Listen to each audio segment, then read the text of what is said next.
Tantor Audio, a division of Recorded Books, presents Corridors of Contagion, How the Pandemic Exposed the Cruelties of Incarceration by Victoria Law, narrated by Edelyn Okano.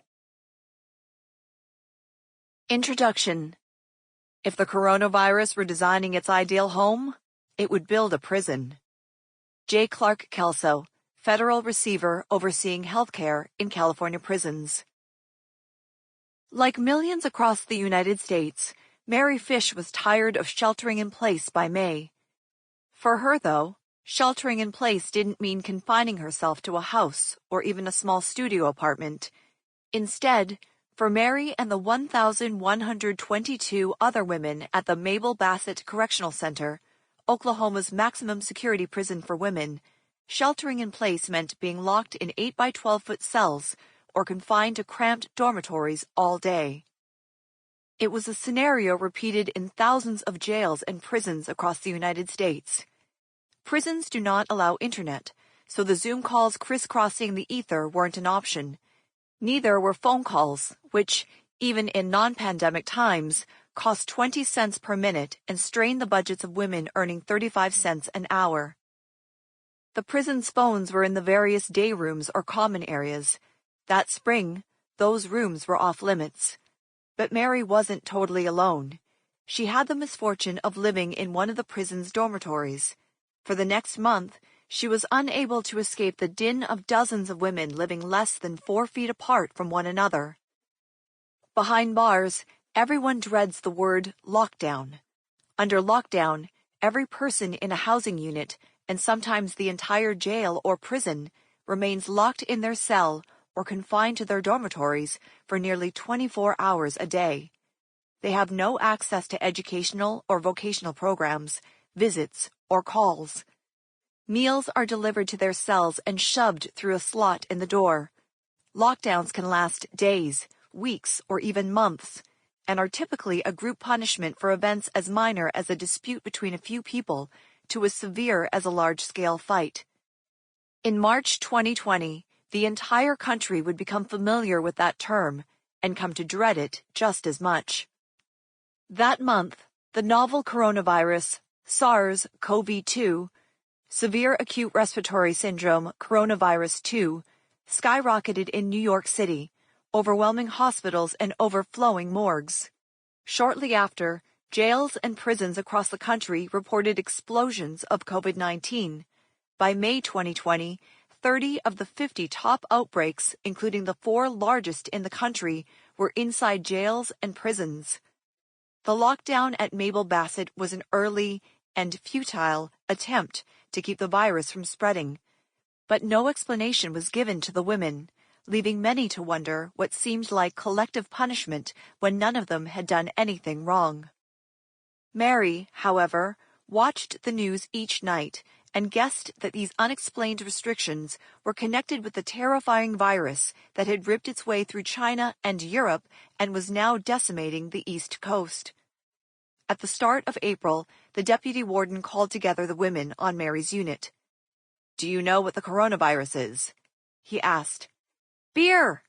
one young woman exclaimed. The women laughed, but the mood quickly sobered as he told them about the novel coronavirus sweeping the country, inundating intensive care units and morgues. He told them that they would have to remain locked in their cells for their own protection. The women were struck speechless. Finally, one woman broke the silence. "How long will we be locked down?"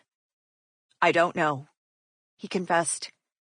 A chorus of grumbles greeted his response. "We didn't do anything," groused another woman. "Why are we being punished?" One of Mary's close friends didn't say anything. She simply pulled a laundry cart into her cell and began piling her belongings into it. If she was going to be locked down, she might as well go to the SHU, or Special Housing Unit. The SHU, or lock, as it's commonly called in Oklahoma, is the typical punishment for any infraction of prison rules. There, women spend nearly 24 hours locked in a cell without most of their belongings. The COVID lockdown seemed like punishment, and Mary's friend reasoned if she was going to be punished, she might as well be locked in that unit. But a supervising officer stopped her. The virus was deadly, particularly for elderly people, he explained. At home, he wasn't letting his mother leave the house except to take walks in their backyard, and even those were brief.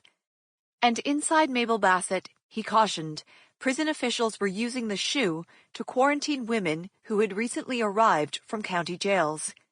His explanation mollified her enough to unpack her cart. Several weeks later, the unit manager or the woman in charge of the prison's daily operations brought them into the day room for another group announcement. "The coronavirus doesn't take a break," she told them. "Get up and clean." The women who worked as maintenance workers cleaning the prison's halls, bathrooms, and common areas complained that it was their day off. The unit manager was unmoved, ordering everyone to clean in the hope of preventing surface contamination. They swept and mopped the floors.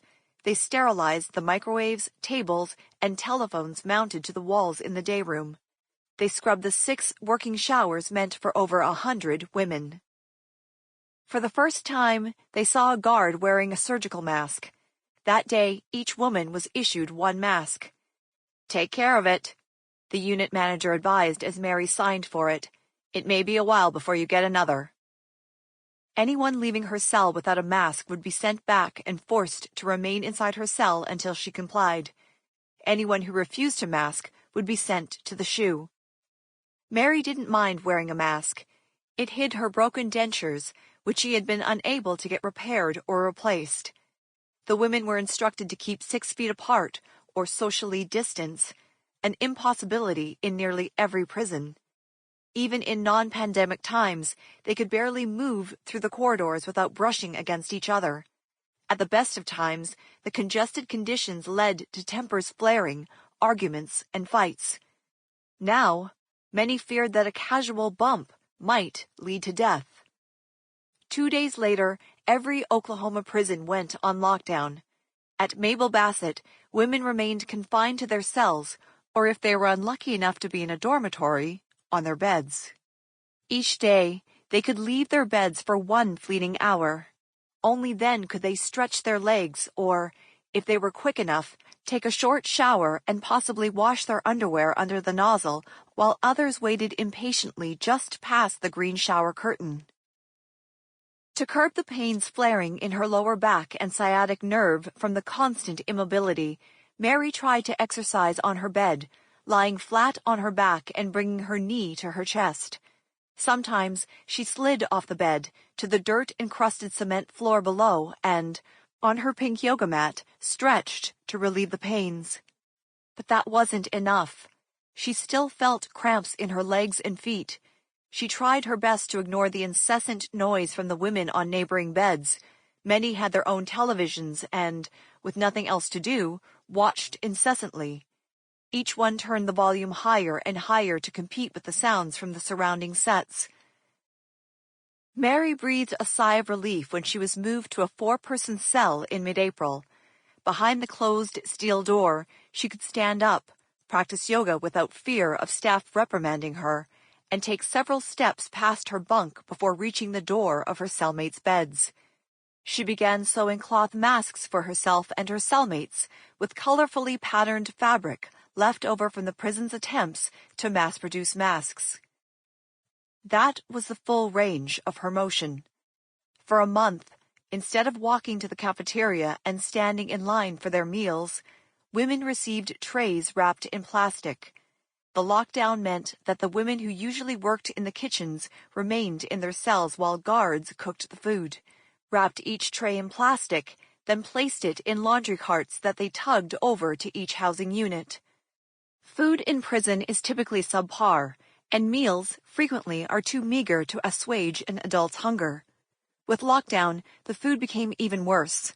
The only edible items were the chicken patties, sometimes arriving cold, and prepackaged cookies. Everything else was unpalatable.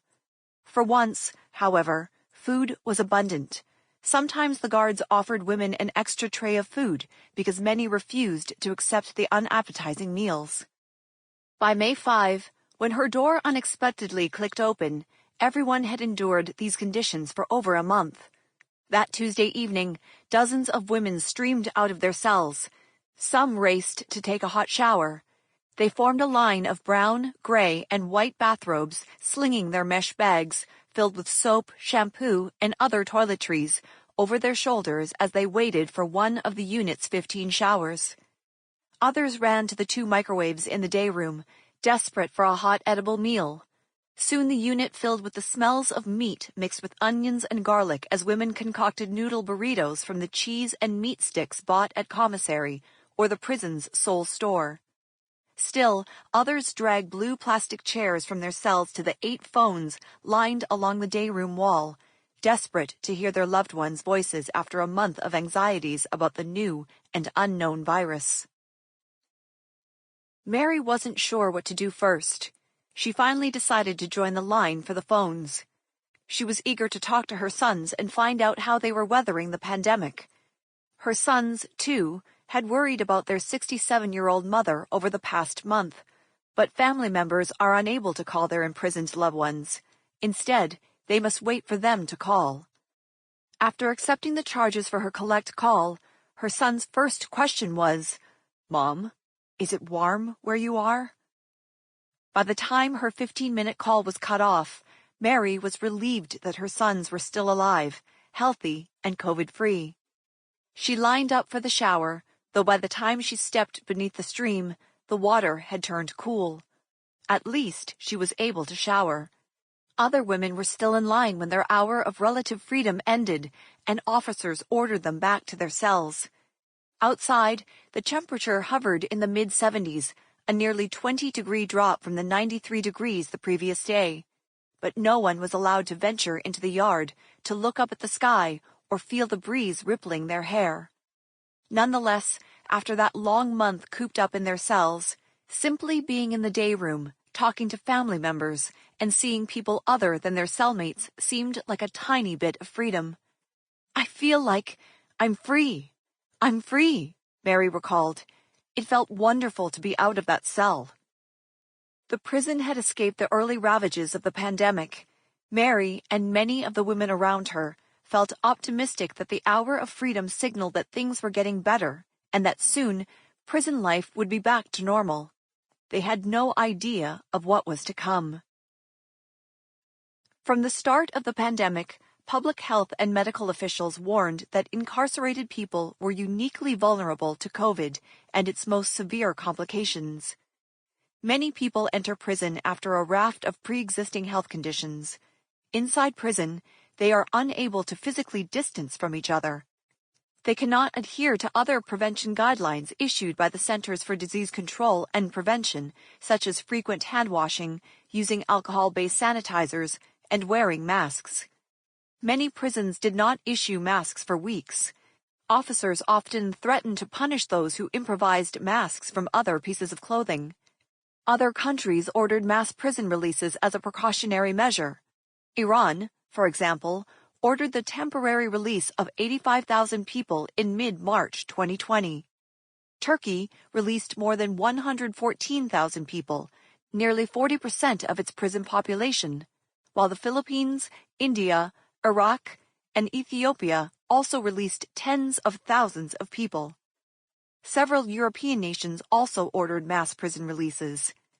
In the United States, public health professionals, alarmed family members, prisoner rights advocates, and prison abolitionists called repeatedly for similar wide-scale releases. Public health professionals pointed out that, in confined and often overcrowded spaces, the coronavirus would proliferate, bringing mass sickness and avoidable deaths. Family members worried about their loved ones' chances for survival if, or more likely when, they caught the terrifying new virus. Prisoner rights advocates pressured state and local governments to decarcerate or drastically decrease the numbers of people behind bars. Decarceration has long been a demand of prison abolitionists working toward a world without prisons.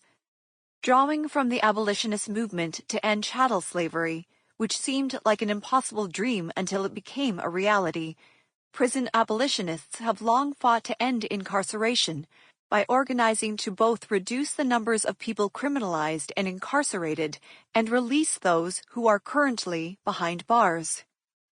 Years before the pandemic, abolitionist organizers had launched state and local campaigns to close jails and prisons and stop the construction of new facilities. But abolitionists weren't simply calling for the end of physical jails, prisons, and other sites of involuntary confinement. They demanded instead that state and local governments redirect current carceral funding into resources such as affordable housing, healthcare, mental health care, education, and employment that would prevent people from slipping through the holes in the social safety net.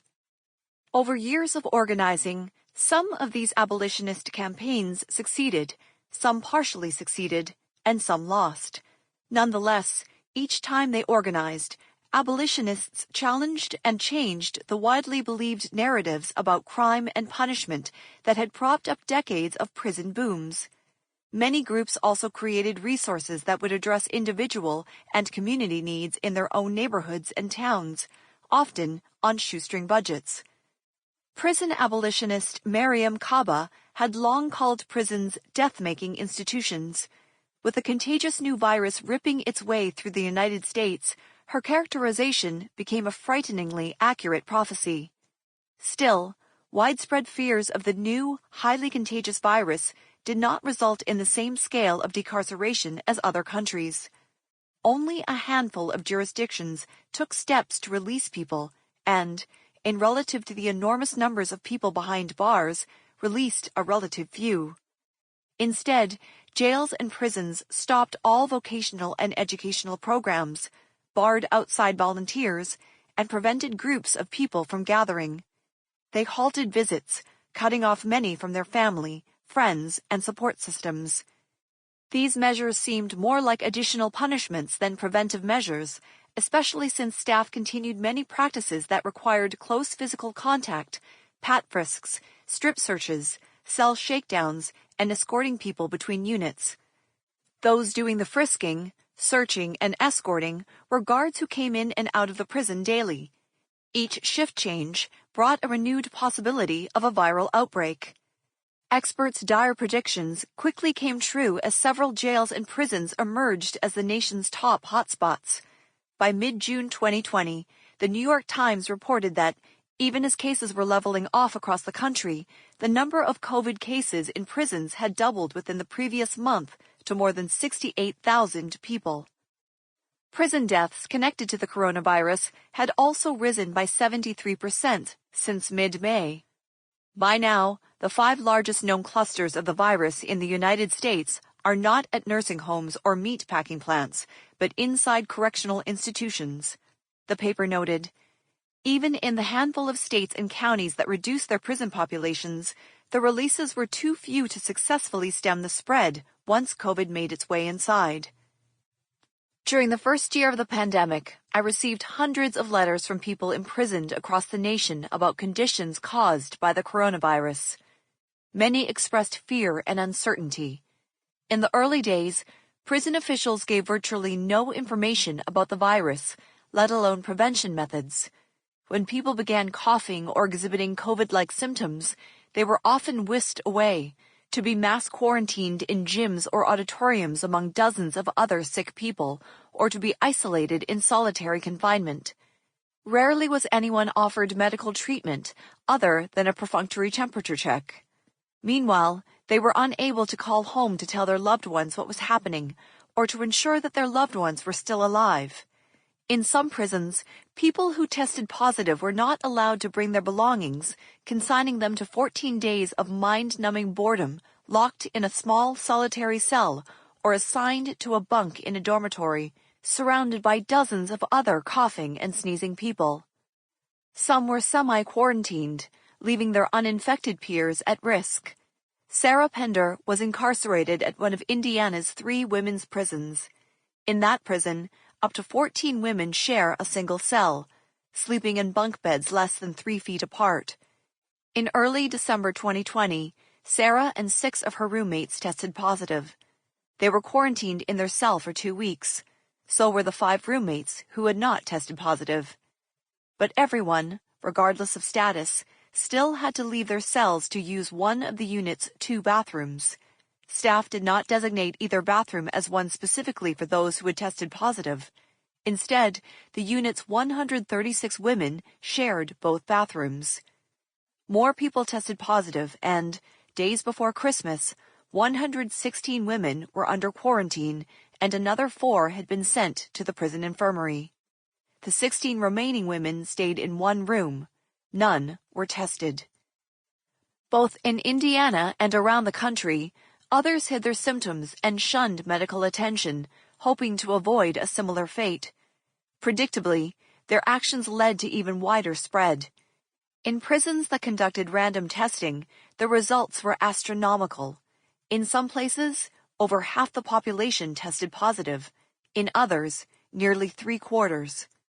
As I sheltered at home during those first few months, turning down stories that required travel or face-to-face contact, I could feel the dread, uncertainty, and desperation emanating from each letter that I unfolded. I at least could limit my contact with the outside world, venturing out twice a week for groceries and decreasing my daily forays to the post office, which had become a potential hotbed as lines of customers snaked down the block to mail supplies to faraway loved ones. Twice a week, I held my breath beneath my mask as I strode to the back of the post office and found my mailbox crammed with letters, some paper thin, others bulging with multiple sheets documenting repeated attempts to seek help. The letters detailed the ways in which people behind bars were unable to take the basic precautions that had now become a routine part of my life. In prison, even receiving mail required close contact with a guard, and many described how the guards wore their masks improperly, if at all. Some of these letters, dripping with desperation, also included recollections of small acts of resistance, such as talking a cellmate out of a suicide attempt or sharing information about the virus and prevention methods. In prison, people are not allowed to share anything, not even a pen or a flyer. Sharing life-saving information became, in itself, an act of resistance. 10 months after the pandemic first ravaged the country, the second wave came crashing down. COVID spread through prisons that had, until then, avoided the pandemic, as well as those that had previously been hit, and where administrators had done little to implement measures to prevent a second spread. By June 2021, state and federal prisons had confirmed more than 500,000 COVID cases, a rate more than 4 times as high as among the general public. At least 3 in 10 prisoners had had COVID-19, a figure that correctional health experts widely agree is an undercount. State and federal prisons counted at least 2,715 deaths from COVID, a figure not including deaths in jails, immigration prisons, or juvenile detention. 90 of the 100 largest COVID-19 clusters in the United States occurred in its prisons and jails, and unlike the inhabitants inside, the virus was not bound by walls and bars. Each staff member's arrival and departure offered an opportunity to hitch a ride and replicate in a new population. 6 months later, in December 2021, despite rising numbers of vaccinations, another variant hit the United States and surged. Omicron unleashed a new round of outbreaks throughout the country, and those behind bars were once again hard hit. Prisons placed housing units on extended lockdowns with little to no explanation, leaving trails of panic and confusion. Many prison systems canceled in-person visits, which, over a year later, had slowly been resuming. In some states, confusion about vaccination status and testing results caused officers to turn heartbroken children away from visiting rooms, and more people died. By then, however, some prisons had stopped reporting and sometimes even tracking confirmed cases and deaths. By the time that the even more contagious BA.5 variant ripped across the country in summer 2022, the U.S. public had entered a phase described by one incarcerated woman as a pandemic hangover. Many people, including those behind bars who had borne the brunt of both the coronavirus and the prison system's punitive approach to the pandemic, had also tired of hearing about or taking precautions to prevent COVID. and many prison systems were all too happy to oblige. By that summer, 17 state prison systems had stopped reporting active COVID cases. 10 had stopped reporting any COVID-related data at all. While other prison systems continued to report active cases, some did not disclose testing numbers, making it impossible to ascertain whether low numbers reflected low transmission rates or fewer tests. Historically, pandemics have forced humans to break with the past and imagine their world anew. Author Arundhati Roy wrote in April 2020, "This one is no different. It is a portal, a gateway between one world and the next." The COVID-19 pandemic laid bare the many failures that could have prevented the mass spread within the nation's jails, prisons, and other carceral institutions which, in turn, fueled outbreaks outside. These were failures caused not only by prison administration and architectural design, but also by long-standing political decisions that could have mitigated the extent of the pandemic, including a refusal to revisit draconian sentencing guidelines keeping people imprisoned for multiple decades, governors who granted a limited number of commutations or sentence reductions, and parole boards that continually denied release to those who had served decades behind bars and posed no risks to public safety. It was a crisis that could have been averted on so many levels, yet again and again, local, state, and federal officials failed to do so. It was also a lost opportunity to walk through that portal and broadly rethink the nation's addiction to punishment and imprisonment, and reimagine a world that prioritized creating life-affirming resources and support systems. Each letter was another reminder of this lost opportunity. These crises were allowed to occur because the larger public had remained unaware and largely indifferent about not only what happens inside prisons, but also the many factors that have built the United States into the world's largest jailer. Years and decades of large-scale neglect over these hidden conditions and willful ignorance about what tough-on-crime policies meant for the millions funneled into the criminal justice system each year had led to overcrowded, squalid, and life-threatening conditions that quickly became petri dishes for COVID. For months, the crisis behind bars sparked greater public attention, outrage, and organizing to challenge and change conditions that are too frequently ignored. Now, public attention has again shifted away from prisons, enabling them to resume routine, and even extraordinary, indignities and injustices. The pandemic also allowed jails and prisons to implement more severe restrictions, some of which have become permanent regulations rather than temporary precautions. As COVID-19 continues to spread and claim lives, even if it is no longer considered a national emergency, the stories of those abandoned as the deadly new virus ripped its way behind bars are more urgent than ever. Eric Reinhardt, a resident physician at Northwestern University's Department of Psychiatry and political anthropologist of public health, has dubbed prisons and other carceral facilities such as jails, immigration detention centers, and psychiatric hospitals epidemic engines that multiply and spread sickness and death throughout broader communities. His words are not hyperbole. Studies have shown that prisons alone have contributed to more than 500,000 additional COVID cases throughout the United States, but stories from behind the walls continue to remain largely hidden from public view. Writers reporting on what happens inside prisons come across numerous obstacles. Prisons themselves exemplify contradictions in record-keeping and historical memory. On the one hand, prisons document and number everything, from the people held within to the number of towels or sack lunches provided. There are numerous documents that trace each person's journey from the streets into prison, arrest records, mugshots, court documents, and prison intake forms. Records may include physical identifiers such as height, hair, and eye color, and the location of tattoos. At the same time, incarcerated people are underdocumented and underrecorded in many other ways, from their relationships with their families to their multiple roles within their home communities, from their musical proclivities to their love of elaborate meals. During the first months of the pandemic, I was in emergency reporting mode, investigating and cranking out story after story about conditions in various jails and... Sample complete. Ready to continue?